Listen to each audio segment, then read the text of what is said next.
नमस्कार दोस्तों, जय हिंद, वंदे मातरम। दोस्तों आज एक ऐसे भाई से मिलवाता हूं जिसने रनिंग क्लियर की, उसके बाद 12 बीम भी लगाई और फिर भी उस भाई को बाहर निकाला है कर्नल साहब ने।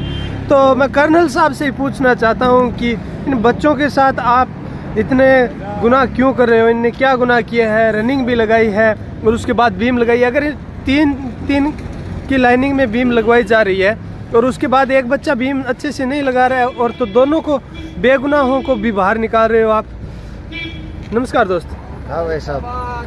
कहाँ से हो दोस्त?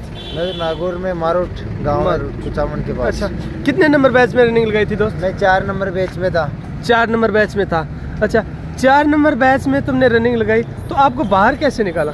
बाहर मैम बीम लगा रहे थे उस टाइम। एक बंदा 10वीं दोबारा था जिसके डॉक्यूमेंट का पता चल गया कि ये 10वीं दोबारा था। तो उसने क्या कलाकारी की कि मैं 4 बीम में लटक जाऊंगा और बाहर निकल जाऊंगा। अच्छा अच्छा। 4 बीम में नीचे पड़ गया। अच्छा। और उसके बाद मेरे को बोला अप डाउन। मैंने 11 बीम लगा दी। 11 बीम लगाने के बाद मेरे को सामने ले गए उनके पास। तब मेरे 7 बीम लिख रहा था। तब मैंने ऐसा बोला, सर मैंने तो 11 लगाई है। अच्छा। दोनों फेल हो, बाहर बैठ जाओ। फिर साइड में बैठा दिया और ये एप्लीकेशन देके RMDS अपना ले लिया और बाहर कर दिया। एप्लीकेशन पे साइल और ये सील लगी हुई है। ये देखो दोस्तों, 2 नंबर सील लगी हुई है। तो तुमने रिक्वेस्ट की, तो रिक्वेस्ट करने पे बाहर फेंक रहे हैं। 2 बार कर्नल साहब के पास जाके आया था। उन्होंने ऐसा बोला कि अगली बार आना। तो सर अगली बार तो मेरी वैकेंसी नहीं होगी, मैं तो ओवरेज हूँ। तो ओवरेज है तो सिविल की तैयारी कर बेटा। तो दोस्तों मैं पहली बार तो कलेक्टर महोदय और जो SDM महोदय हैं उनसे भी रिक्वेस्ट करूंगा कि आप कि जोधपुर में जो संभागीय भर्ती चल रही है उस भर्ती की प्रक्रिया अच्छे से नहीं चल रही है। युवाओं ने सब कुछ क्लियर किया है, उनके बाद भी मिलिट्री के जो कर्नल साहब है वो बाहर निकाल रहे हैं। अगर बच्चे की 1-2 बीम कम होती है तो कम लिख सकते हो, लेकिन बाकायदा आप बाहर नहीं निकाल सकते। इस भाई ने 11 बीम लगाई है और इसको डायरेक्ट बाहर निकाला है।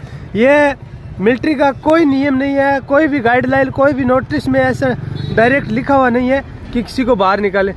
ये बता, तुम बाहर निकालो, तू CO के पास में गयो, जेसीओ हाइट कर रही है या CO कर रही है? CO कर रही है।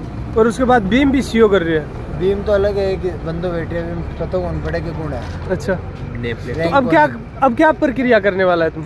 अब मैं तो क्या बताऊँ प्रक्रिया में।